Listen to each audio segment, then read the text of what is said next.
लग्न सराईचा हंगाम आला आहे. 4 दिवसात तिसरा कार्यक्रम आहे. आज रात्री तुझ्या चुलत भावंडाचं संगीत आहे आणि तुला उशीवरून डोकंही उचलता येत नाहीये. कुटुंबाच्या ग्रुपमध्ये कुणीतरी तुला मेसेज पाठवतं, हँगओव्हर ड्रिपवाला तुझ्या खोलीत येला आहे. सोयीचं वाटतंय ना? डॉक्टर म्हणून मी सांगतो त्या मेसेजमध्ये काय नव्हतं ते. लग्नात आयव्ही ड्रिप्स हा नवीन ट्रेंड झालाय. होय, लोकांना या कल्पनेवर खूप विश्वास आहे, पण त्यामागचं जीवशास्त्र आणि विज्ञान याबद्दल फारशी माहिती नाही. मी डॉक्टर अखिलेश गांधी हँगओव्हरसाठी आयव्ही ड्रिप्स बद्दल तुम्हाला आवश्यक असलेली सर्व माहिती सांगणार आहे. म्हणून खरं तर काय घडतंय, हँगओव्हर बद्दल कोणीच तुम्हाला सांगत नाही ते हे आहे. तो धडधडणारा डोकेदुखी आणि मळमळ जणू काही ट्रकने धडक दिल्यासारखं वाटतंय. ते फक्त डिहायड्रेशनमुळे नाही.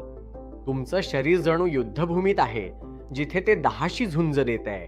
तुमचं शरीर मुळात त्याच केमिकल्सचं प्रमाण वाढवत आहे, जी तुमचं रोगप्रतिकारक संस्था ताप आल्यावर सोडते.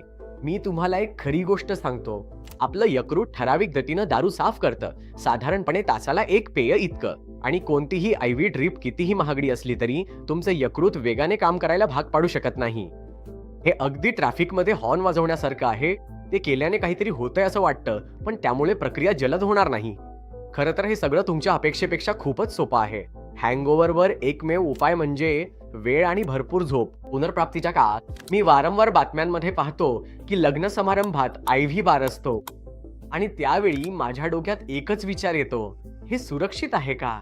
आयव्ही बॅग ती सहसा ठीक असते, पण तिच्या भोवतीचं सगळं व्यवस्थापन मला घाबरवतं. लग्नाच्या आयव्ही बारमध्ये तुमच्या शिरेत सुई घालणारी व्यक्ती, त्यांना हे करण्याचं प्रशिक्षण आहे का? त्यांच्याकडे योग्य वैद्यकीय पात्रता आहे का? कोणाला ॲलर्जिक रिॲक्शन आली तर काय?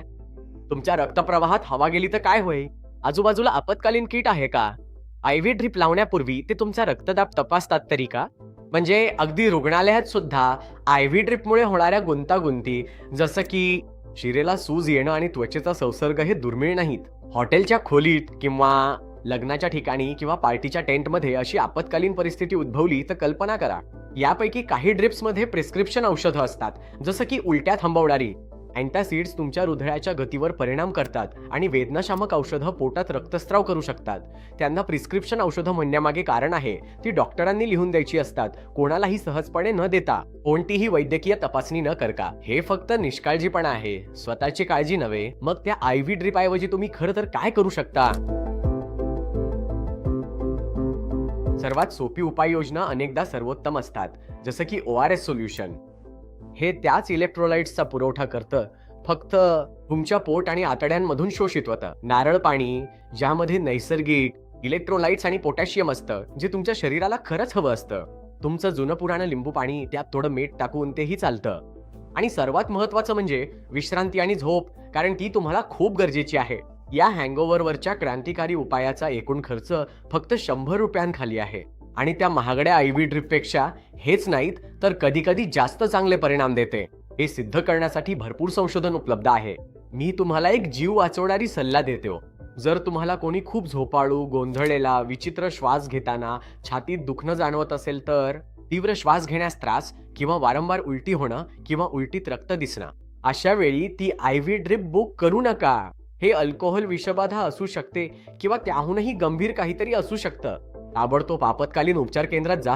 आणि शेवटी एकच सांगतो, जबाबदारीने प्या, लग्नाचा आनंद घ्या, पण रिकवर कसं करायचं याबद्दल हुशारीने वागा. या चॅनलवर आम्ही आरोग्याच्या महत्त्वाच्या विषयांवर नेहमीच उपयुक्त सल्ला शेअर करतो, म्हणून कृपया सबस्क्राईब करा आणि बेल आयकॉन दाबा.